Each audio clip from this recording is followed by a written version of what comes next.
Another edition of Third League. We'll talk Wrestling Observer's 2025 year-end awards. We'll also talk Dynamite, AEW Grand Slam Australia, and more. Let's get to it. I'm Paul Stanley of KISS.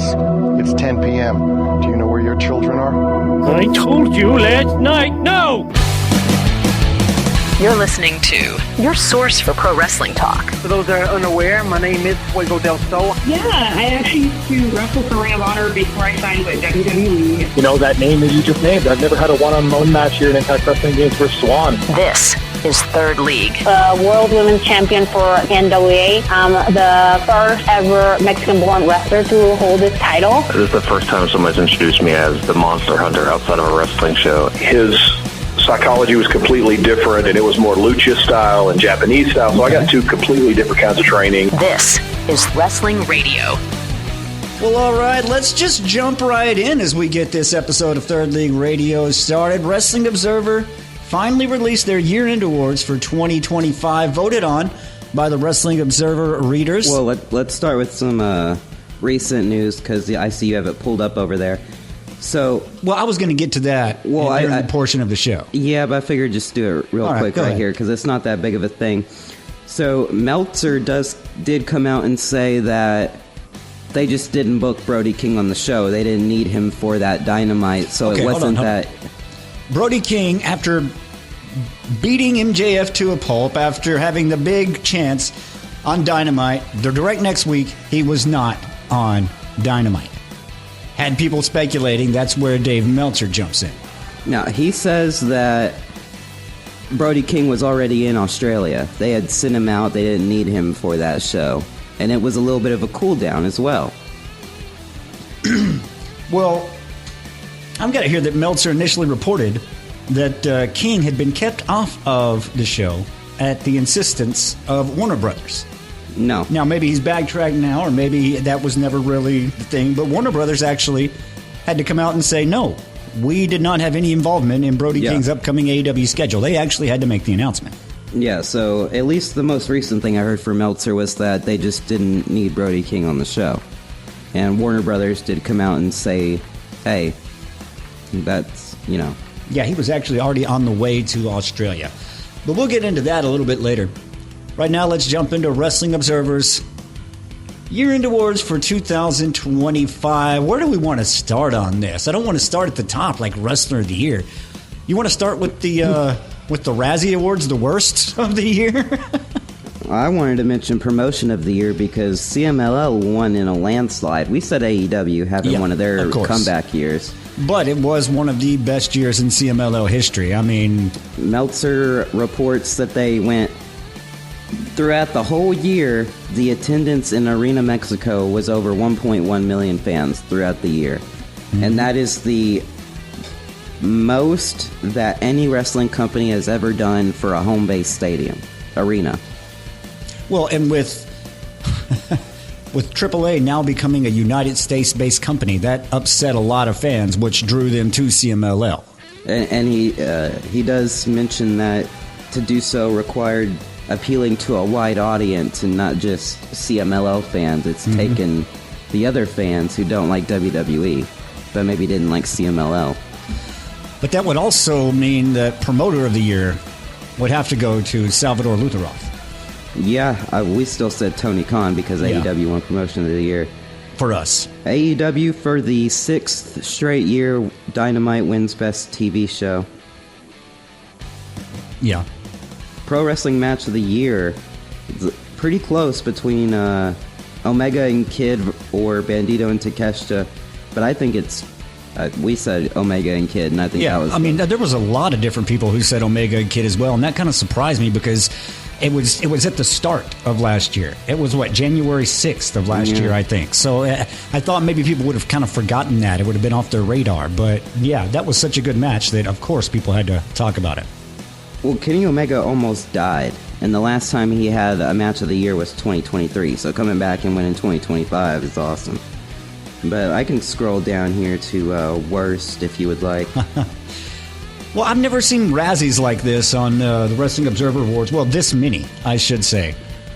Hold on. Worst, feud of the year was Hangman Page and Jon Moxley. While worst feud of the year was Max Caster and Anthony Bowens. Most overrated, Jey Uso. Well, it's like best show of the year, All in Texas. Worst show of the year, WrestlePalooza. Worst television announcer, Booker T. Best television announcer? This one surprised me. Bryan Danielson. Yeah, he came in, the second half of the year, and he barely won, by 20 votes? Well, I don't have the actual total pulled up on it. I've just got the list, but... Well, I will find out. Worst wrestling show, WrestlePalooza, ESPN's first show. Worst weekly show of the year, NXT, which I didn't agree with. I mean, I'm not a fan of WWE, but NWA Power, wow. I mean, that could have been, Now... But best weekly show, Dynamite. Of course, I think we had that. Dynamite is the best show. Most disgusting promotional tactic, Brock Lesnar beats out the 3 Saudi Arabian votes. WWE bringing back Brock Lesnar after the Janelle Grant allegations. Yeah, and WWE took the top 8 of that list. So, now, move of the year, I didn't agree with either. Hangman Page's Buckshot Lariat. I don't think that's the move of the year. No, for sure not. I think you could have even went with Bandito's move. That would have been better. Buckshot Lariat is 2019. Now, the MVP worst awards. Match of the year. I think we already said that. No? Did we not? Cena and Cody Rhodes. Oh, yeah. Okay. You're moving way too fast for me. Well, you're going way too slow for me. The MVP awards. There was Europe, there was Mexico, United States, Canada. There was the Japanese MVP. Who was that? Saya Kamatani, maybe. Because she was the women's MVP, too. I think she was the Japanese. The Japanese MVP was Saya Kamatani in a landslide. Probably one of the best women's wrestlers of all year. She worked her ass off. It was a little surprising, though. Tanahashi, for the first time in 10 years, is number 2 on the Japanese MVP. He got over Takeshita by a good margin. Yeah. I mean, that was one of the best last matches, if not the best last match. I mean, it might have topped Sting's. Now, Jon Moxley won the U.S.-Canada MVP with 387 votes over John Cena's 273 and Adam Page's 262. What else are we talking about? Brawler of the Year, Jon Moxley. I can get that one. Yeah, I mean, there's not many brawlers, so other than Ishii, I don't know who you put. Gimmick of the Year, Timeless Tony Storm. Worst Gimmick of the Year, heel John Cena, the real last champion. Yeah, I actually loved heel John Cena. They just did it wrong. I loved the idea, and I loved him joining with The Rock, but they just threw it all away for no reason. You already did most overrated, Jey Uso. Most underrated, though, Beast Mortos. And I agree with this. He is underrated, but I don't know if it's because he's got such a busy schedule. He's working so many different places. But best non-wrestler of the year, I think Don Callis probably. I mean, you could have said Paul Heyman, but that would just be trying to put it's someone only on. Those two. There's only 2 people that could get it. So I think now I think there was a time Nana could have got it. I don't think he could have got it this year. This was really deserved. Number 1 for best wrestling documentary, Dark Side of the Ring, Daphne with 102 votes. Second place was The Raven Effect with 70 votes. So Daphne, there's much deserved there. And close it out by Wrestler of the Year, of course, Mystico. I mean, it's got to be Mystico. I think we gave ours to Konosuke Takeshita simply because... Kateska? Come on. Konosuke Takeshita. You said it wrong. No, I don't think so. We'll go back and listen. Tell me if I did. Yeah, I mean, I think we said him, but if you look at Mystico, you can't argue, really, with him being Wrestler of the Year. With the business that CMLL's doing, no. With how he's wrestling, with how he's the face of the promotion, I mean, he's John Cena. But yeah, that's a look at the Wrestling Observer 2025 Year-End Awards. Third League Radio. Well, let's get into some shows. We'll start with Dynamite from Ontario, California. Young Bucks didn't want to have to travel before they went to Australia, so they stayed close to home. They actually did Being the Elite with their mom. Nice. But we would start the show with what would be a 4.25 rated Wrestling Observer star rated match, a 6-man tag match. The Death Riders, Claudio, John Moxley, and Pac, take on the Don Callis family, Josh Alexander, Konosuke Takeshita, Mark Davis. It's a good match. I just hate how Dave has shifted all of his star ratings up to where even on WWE, the minimum you're going to get is 3.5. I fucking hate that. This is not a 4.5 star match. This is not go out of your way during your lunch break to watch. The Death Riders would get the win in this one, 15 minutes, 5 seconds. We'll move on to the TNT title match, and this surprised me. 4 3/4 stars here. Kyle Fletcher would defeat Tommaso Ciampa in only his second defense, 16:35. I said 4.5. This story is really awesome. I don't like that it led into what it led into, but if that is the last match, then okay. Yeah, after this, tomorrow, Kyle Fletcher says he'll really take on anybody. I guess they're going to keep the open challenge thing going. And out comes Mark Briscoe. I mean, don't get me wrong. I like Mark Briscoe. I like Mark Briscoe, Kyle Fletcher, but it's just been done so much. But the way they had it, hey, you won 3, I won 3, we'll have the 7th one. And they didn't even tell anybody that they were doing a 7 series. I feel like maybe the idea was that you didn't know it was happening, but man, I don't know. And that ladder match wasn't even... It was great. The psychology of it was great, but Briscoe's selling was ass. He would get up right after. Hey, we're not talking about that match yet. We gotta wait till Collision to talk about that match. But yeah, go ahead. God damn, dude, just Hitler of a script. What, dude? I mean, it just doesn't make sense to people listening when you're talking about something one here and then you switch to next later. Week. I don't know. But yeah, Kyle Fletcher gets the win in that one, and I don't understand why they did that one except for this. Anyway, I would say 4.5 stars. I loved that match, and I loved Tommaso Ciampa because he's working really well. He seems like he enjoys. Yeah. Well, I mean, he's actually getting to work. Great too. He said it was going to be better, and it's great. Well, because he's actually getting to work. He's not getting told what to do. Mm-hmm. I mean, that's just the basic bones of it. Tag team match next. Orange Cassidy, Roderick Strong. They would defeat Clark Connors and Daniel Garcia, but really the story of this match was Roderick Strong leaving the conglomeration. Roderick Strong having the heel turn. Yeah. He left. Yeah. And then Orange Cassidy... Basically, Orange Cassidy was facing 2 guys, but Daniel Garcia, Death Riders. Who's going to come up and attack Daniel Garcia now that... what's going to happen? Orange Cassidy's getting... Darby Allin. Darby Allin comes in. He takes out Daniel Garcia, which leaves Cassidy, Clark Connors one-on-one. Yeah, and of course, Cassidy's going to beat Connors, but it's just... But that's the thing for me is the turn of Roderick Strong. Roderick Strong, Orange Cassidy are really going to start a feud here. I know Darby and Orange are friends, but is he in the conglomeration now? Like, I don't understand where Darby fits into this. Yeah, Darby's just still trying to get the Death Riders. And there's Daniel Garcia. This. No, Darby's still got a Death Riders thing. Remember, he dragged him with the car. Even after Gabe Kidd and War Dogs got after him, because I guess that's a Clark Connors thing now.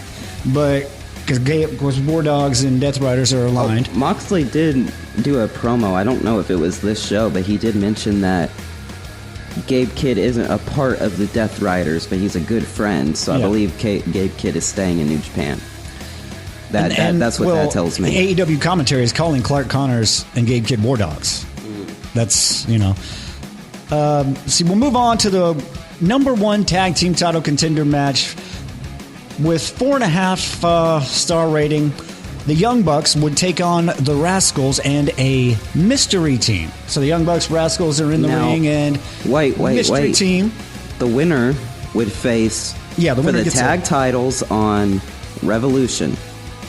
Well, I thought, because the champions are going to be FTR, I thought the Young Bucks have a story with FTR.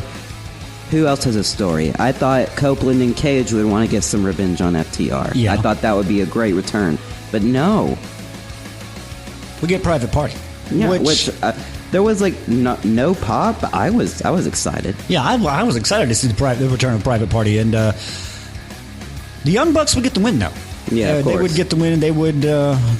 defeat both of them to move on, and they're going to challenge for the titles. It's I don't know what Young Bucks FTR it is, but it's been a lot of them. It better be 2 out of 3 falls or an Iron Man tag match or something. Yeah, you got to do something on this one. You got to have something where you can have multiple falls and keep going. But the main event, I said this should have happened weeks ago. I've said it. The Jedi cannot return if the Empire doesn't strike back. And the Empire finally struck back in the main event as Tekla would defeat Chris Statlander to become the new women's champion in a strap match. They should have put this on Grand Slam Australia where they had time. Instead, they started this match at 9 o'clock. Still got 14 minutes out of it. It was a good match, but they were rushed, and it didn't feel like a strap match. It felt like a strap match for a strap match. Well, if you look at the current rating on Cage Match with 188 votes, 9.03 for this show. Yeah, they crammed a lot into it. There was a lot of story with good wrestling. But that's our look at Dynamite. Raw got like 5 out of 10. And we'll move over to Grand Slam Australia, coming from Sydney, New South Wales. And this was a 2.5-hour show. Scheduled to be a 2.5-hour show. It was almost like a, I don't want to say Clash of the Champions, but it was pay-per-view worthy TV. They were calling it pay-per-view a couple times on Dynamite. Yeah. It started off with a Continental title match with Moxley and Konosuke Takeshita. I didn't think they were going to start off with this, but as it kept going, I realized it was going to be a draw because this match will be on Revolution and it's going to get 30 minutes. Do you remember the end of this match? We thought, because Mox said something to the ref and then he turned around, he was all upset, and we thought Mox was asking for 5 more minutes. Oh yeah, no, because Tony loves doing that, and he loves telling Shivani, Tony Khan has told me. Well, what actually happened during that moment? I read a report on this that Moxley felt like the ending, like the crowd wasn't reacting to the ending, like it had taken out, like the wind out of him, Oh, because of draw? Yeah, but so he told the referee, hey, have Takeshita hit his finisher on me. So that's what the ending was. Remember when Mox goes over and he's all mad, and then Takeshita turns around, gets that? That's where that came from. So that's pretty cool. That's pretty cool recognition for Mox in that moment. That's probably why he's U.S. Canada MVP. There you go. John Cena would never do it. Well, actually, he does do that, but I'm just saying. I have said before how much I am not a fan of Harley Cameron and Willow Nightingale having the titles or having the name Babes of Wrath. I don't know. I don't like Babes of Wrath. I don't like AEW team names, but they would get the win in this one over mega bad Megan Bain, Penelope Ford. Yeah, they probably should have got the win in this one, is what I'm trying to say, even though everyone knows I'm not their biggest fans. I didn't care for it, but I believe the idea is to have them keep the title for a little bit because the inspiration are coming in. The Iconics, Jessie McKay and Cassie Lee, and I believe they're going to take the titles. Well, we are moving on to a number 1 contenders match. It's the second number 1 contenders match in the week for Andrade El Idolo, who earlier in the week would defeat Gabe Kidd to become number 1 contender for the Global Heavyweight Championship in New Japan. Heard it was good. I heard the IWGP Tag Team title match with Shota Umino and I forgot who his tag team partner was, but they were facing the champions Oscar and Yuto Ice. I heard that was really good, but I think Meltzer just really liked that one because it got like 7 out of 10 on Cage Match, but he rated it 4 3/4, so I don't know. Well, Andrade would lose this one. Adam Page would get the win. He is now the number 1 contender for the AEW World title. I figured that because Andrade versus MJF is a bigger match, and I don't think if they have ever fought, it'd be like 2021. I mean, it'd been years. They're still talking online, so keeping the hope alive for that one. That's going to be a good one. But we'll move to loser gets their head shaved. I was sure it was going to be Toni Storm. She's the kind of person who would do something like that. Yeah, loser of the fall, not the match. I figured it was Wheeler Yuta. Which actually had to happen. Yeah, because I believe there was a report saying he wanted to cut his hair. I don't know if that was just made up, but I do remember reading that. And also, it would make the most sense because Toni isn't cutting her hair. I mean, it would be great, but Toni's not cutting her hair. Well, I mean, it would have been cool because she could have came back with a wig and she would have played that part perfect. If any woman is going to volunteer to cut her hair and make it a storyline, it's going to be Toni Storm. Oh, well, Wheeler, You know what I mean? Wheeler Yuta also cut Mina Shirakawa's hair and weaved it into his own. That kind of signified that he was probably going to take it. But yeah, no, that was... I don't know why that needed to happen, unless Wheeler Yuta just wanted to cut his hair, and then they were like, hey, let's make something out of it. And then he tried to leave the ring, but Moxley and Claudio made him go in. Now everyone's bald, but Marina Shafir, her head's bald, so... Pac's not bald. Well, yeah, he's coming soon. He's not gonna, he's not gonna do that. He's done it before. He'd look like Triple H. Well, the TNT title would be defended next in a ladder match, and it would be Kyle Fletcher getting the win over Martin Briscoe in what is supposed to be the last match between the two. Like I said earlier, I didn't like Briscoe selling. He would take a brainbuster and then get right back up and do something, or it should have been the end of the match early, but then he would get up and try to get Kyle off, and I don't know. It was a great ladder match until you got to the selling of Mark Briscoe. Yeah, I mean, it was, I guess Kyle Fletcher is... Okay, we were talking about this. Tony Khan's kind of the opposite of Vince McMahon in the way, like, if it's Vince McMahon style booking, if you're in your hometown and you've got a big match, you're losing that match. You know what I mean? You were talking about that. I never saw a connection. And Tony has been different. Every time they've been in their backyards or whatever, and they've got a big match, they're winning the match. That's just been I don't know, it's been something that I've noticed. But we'll move on to the main event, which was the world title match. MJF defending against Brody King. It was 21 minutes, 37 seconds long, and yes, there was fuck ice chants in Australia as well. But MJF would get the win in this one.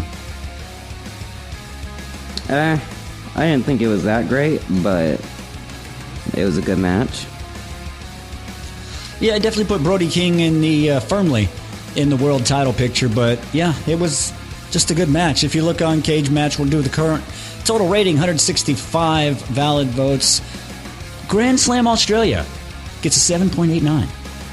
Not bad. Yeah, I mean, there was a lot of missteps in the ring and a couple little mistimings, but other than that, I don't know why it would be a bad show. Well, that is our look at AEW this week. This week in history. So the week we are looking at this week in history, February 9th through the 15th. And just to annoy you, I'm going back to 1926. February 10th, 1926, Columbus, Ohio. This is odd to me. In Columbus, Ohio, Ted Thigh would defeat Clarence Eklund to win the Australian World Light Heavyweight title. The Australian World Light Heavyweight title. Do you understand what I'm trying to say to you? Yeah. And it was won in Columbus, Ohio. Which is how far away from Australia? At least a little bit. February 11th, 2010. During a quarterly investor call, Vince McMahon made the announcement that WWE would be dropping the Survivor Series pay-per-view name. The decision was reversed, and the brand never missed a single year. Somebody was like, whoa, hold on. What are you doing, man? Let's see. In 2012, February 12th, 2012, history was made at New Japan's New Beginning event in Osaka, Japan. Kazuchika Okada would defeat Hiroshi Tanahashi to win the IWGP Heavyweight Championship. I've seen that match. It was really first win. Amazing.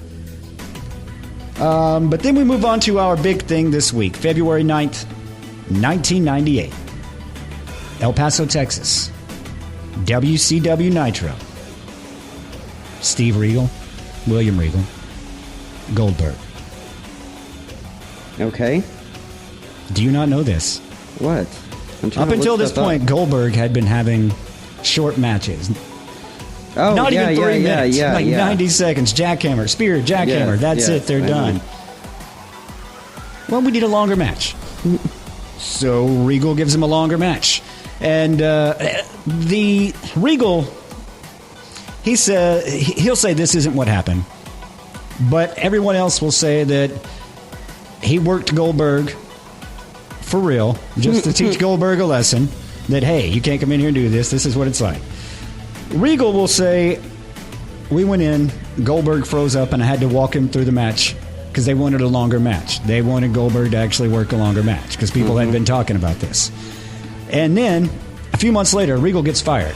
So the internet story became, hey, Regal got fired for working Goldberg. No, that's probably true.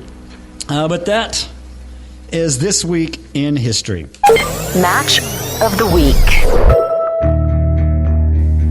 Match of the week, match of the week. And this is a tough one for me. It really is. I don't know what to actually do. But I think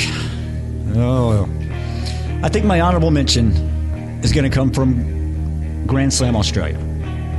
I think my honorable mention is Adam Page defeating Andrade El Idolo for the number one contender. Yeah, I'll do that too. But it was a good match. Andrade El Idolo showed. I wanted him to win. There were times I thought maybe they were going to pull the trigger. Of course not. They're going to go with Adam Page. That story needs to be finished. But Andrade is inserted nicely into the main event picture, so you can't really say anything bad about it. And it was a wonderfully wrestled match. Yeah. But match of the week, I'm doing Fletcher and Ciampa. That was going to be mine as well. Even though I didn't like Ciampa losing the title, I thought it was probably the best match of the week. Those two worked really well together. Get it back. I bet they're going to do a three-way. Well, I don't know if they've worked together before. I don't think they ever have, but they worked really well together. They worked really well together. That their styles completely matched up with each other. I mean, meshed, I guess, with each other. So, yeah, I think that's definitely got to be match of the week. There is a little bit of news. Maybe you can move this around to somewhere else that I just totally forgot that I was going to talk about. But what's his name? Oh, Naomichi Marufuji and Noah executives. They took a picture at the Netflix office and they wrote, "We were here doing a shoot. We were super excited. You guys are going to see more about it later." They didn't say what it was.